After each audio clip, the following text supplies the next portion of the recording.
Saudiya ta dakatar da yin sallar jam'i cikin masallatai a duk faɗin ƙasar amma banda haramin Makka da Madina. A jiya Talata ne dai mahukuntan ƙasar suka sanar da ɗaukar wannan matakin tare da yin kira ga musulmi su riƙa yin sallolinsu a gida maimakon zuwa masallaci.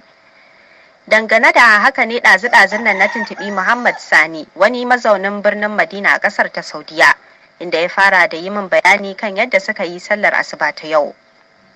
Wallahi ya sallah asuba dai Allah cikin ikonsa mun tashi cikin wani irin yanayi dan a gidajenmu muka yi sallah. To tsawon shekarun da ka yi a can ƙasa mai tsarki, yaya ka ji da wannan abu?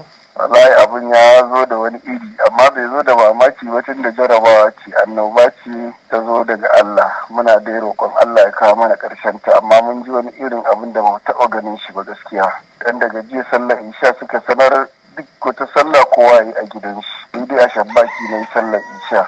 Bayan na yi sallar isha da na dawo masallacin anguwanni aka ce ba an sanar kowane masallaci za a rufe shi sai dai shabbaki wato harami kenan. Mu dai yau a gida muka yi sallah asuba. To kenan ba a yi kira sallah ba a masallatai? Sallah asuba ba a kira ba, amma sallar isha da aka kira jiya ana mai lakabi da cewa kowa ya yi sallah a gidan shi. Kowa ya yi sallah a gidan shi. Na'am, to ya sauran jama'ar gari suka ji da wannan matakin? Wallahi an ji wani iri saboda duk abin da mutum bai san shi ba ko bai saba ganin shi ba zai zo da mamaki ko ya zo wani iri. Abin ya zo mana da mamaki kuma dai muna roƙon Allah ya yi mana. To kamar an sanar da lokacin da za a sake ba da damar yin salloli a masallatai?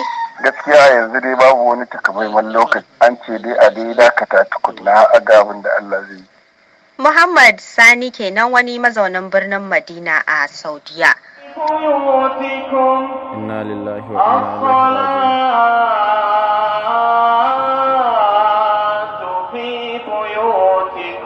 Inna lillahi wa inna ilaihi raji'un.